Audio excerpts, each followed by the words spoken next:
Welcome friends, welcome back to the kitchen. I am almost finished with those big bags of apples. I think this is the last apple recipe you're going to see for a little while.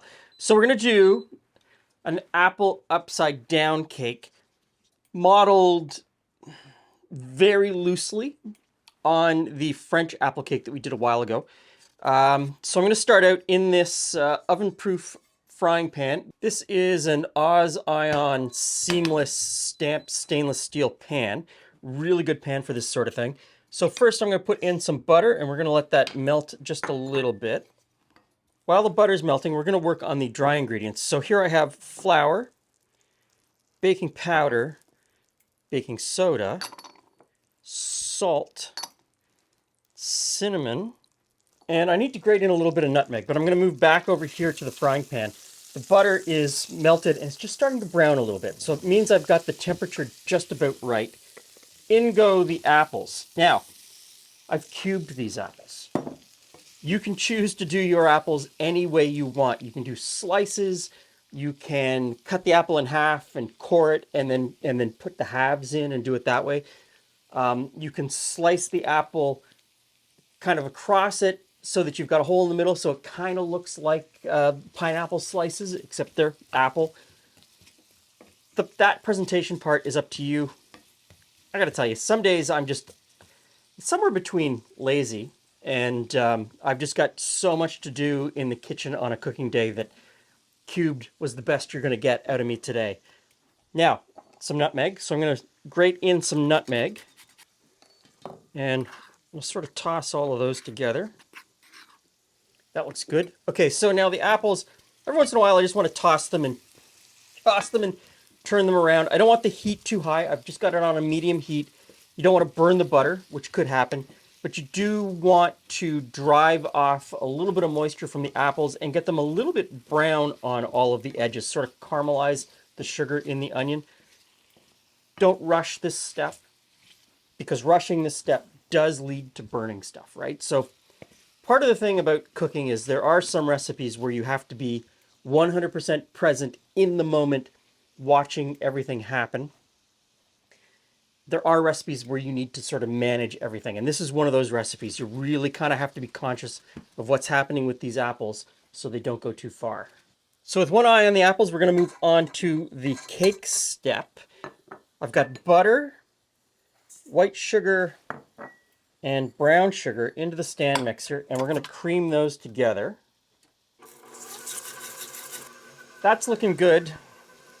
Give the apples another stir here. Watching the temperature, watching the apples. And now I'm going to put the eggs in.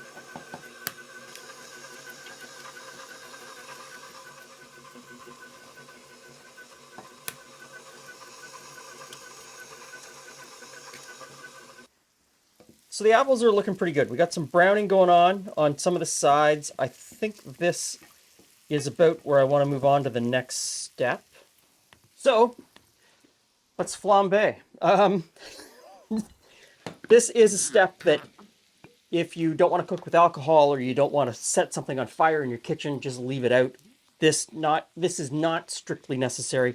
I'm going to use Acerem because I'm going to use maple syrup as part of this upside down layer. Acerem is, well, if you've been watching, you know, but Acerem is distilled, well, fermented from maple syrup and then distilled. It has no maple flavor, but it has flavors that complement maple really nicely. So, a couple of glugs. And on fire. So I'd love to tell you that this step burns off all the alcohol, but it doesn't. That's one of those mythologies that just won't die.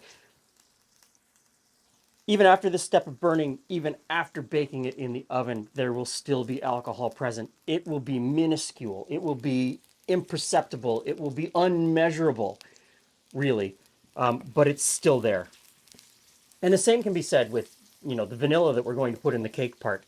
That the alcohol in the vanilla never burns off. So do with that information what you will, but it's just one of those things that I think a lot of people should be aware of that maybe they're not. Okay, so our pan is at 5 on the heat. And what I want to do is get the apples out, but leave most of the butter and whatever liquid is in the bottom of the pan in there. Okay, so apples out. Now I'm going to put in maple syrup. We're going to build what is essentially a caramel layer in the bottom of the pan. So I'm going to put in maybe a third of a cup of maple syrup. Another glug. If you don't have maple syrup, use brown sugar. Use use a combination of brown sugar and white sugar. And you want to keep this on the heat and just swirl it around. You're going to mix it in with the butter. You don't want it to burn. So keep it swirling. You can stir it if you want to, but everyone tells you not to. But this is one of those steps where you need to be present so that it doesn't burn. If you were doing this with brown sugar or white sugar, it helps in the beginning, in the first couple of times you do it, to add just a little bit of water. After you've done it a bunch of times, you don't really need the water anymore. You just know what it's supposed to look like. And your sense of smell is as important as the visual cues when you're doing this as well. You want this to thicken, but you don't want it to burn or brown. In the case of white sugar, you do want it to burn.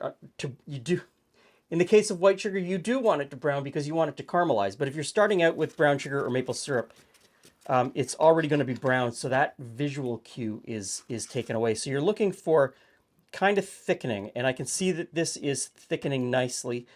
I'm keeping an eye on the temperature. I've turned it down to 3 because I could smell that there was a little bit of burning happening. Don't be afraid of this step. Please don't be afraid of this step. Do it. One of the things that I find over and over, and especially reading the comments, is people are afraid to fail because in this time period, in 2024, to fail means you're going to be ridiculed. And I wish we could remove that ridicule from failure, because failure is part of learning.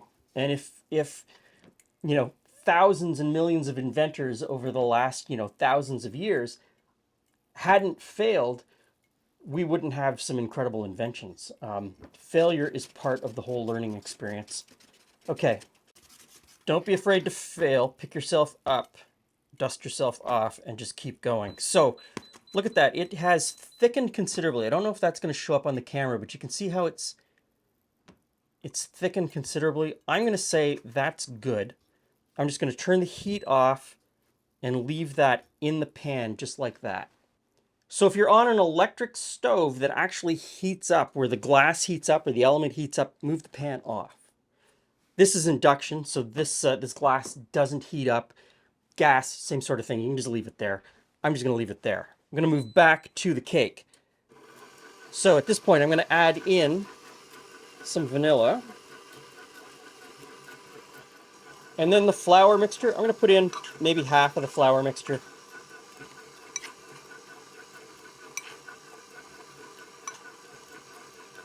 And we'll let that mix in. The next component I'm going to use is sour cream. Sour cream, because there was sour cream in the fridge that needed to be used.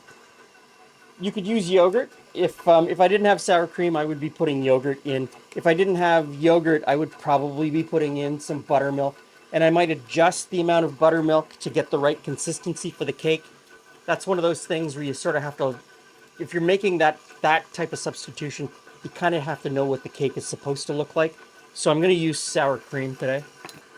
But generally in a cake like this, sour cream and yogurt, plain yogurt, are interchangeable. So in with some sour cream, carefully measured of course. And then a little bit more of the flour mixture.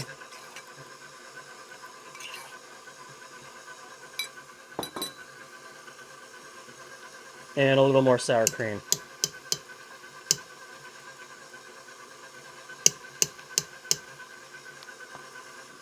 I know, baking is a science and you need to be super precise. So, I am always super precise in everything I do. In go some chopped pecans. And I'm going to call that mixed. Okay, so look at that. It is almost solid, but it's still got a little bit of give to it. Now we're going to put our apples back in.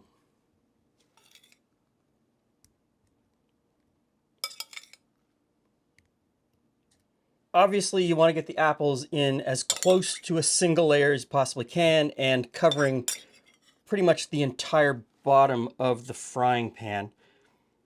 And I guess I didn't mention it at the beginning, but you want to make sure that you're in a frying pan that you can put in the oven. So nothing with a plastic handle or a handle that's going to melt. A wooden handle wouldn't be very good either. This works out really well in cast iron. It works out really well in enamel cast iron. Obviously, the stainless steel pan is something that I've used a few times for this type of thing. Next, in goes your batter. And you want to try and smooth out the batter as best you can. So, got an offset spatula here. You want to do it without disturbing the apples too much, which, you know, can be a bit of a task. Don't worry too much about it. It's always going to turn out fantastic. There we go. Into a preheated 350-degree oven for, I don't know, about a half an hour or so.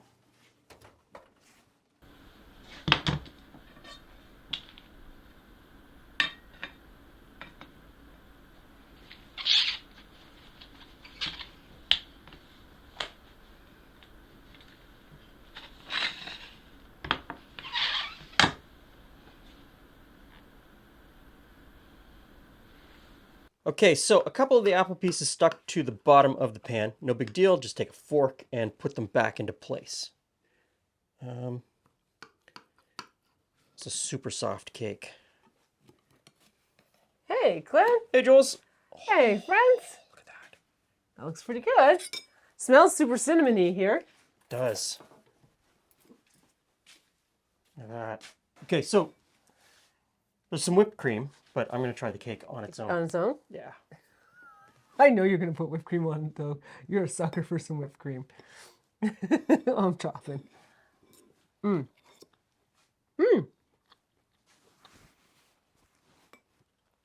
Oh, that's a nice cake.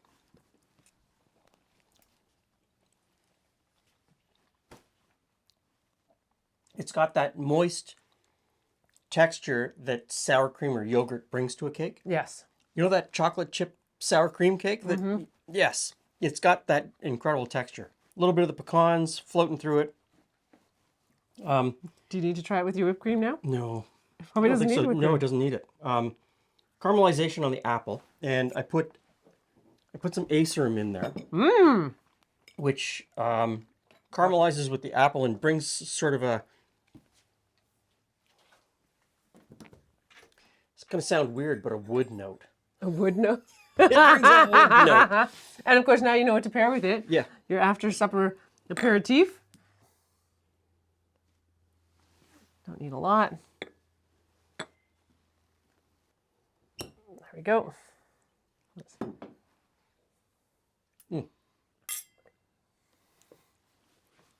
So it's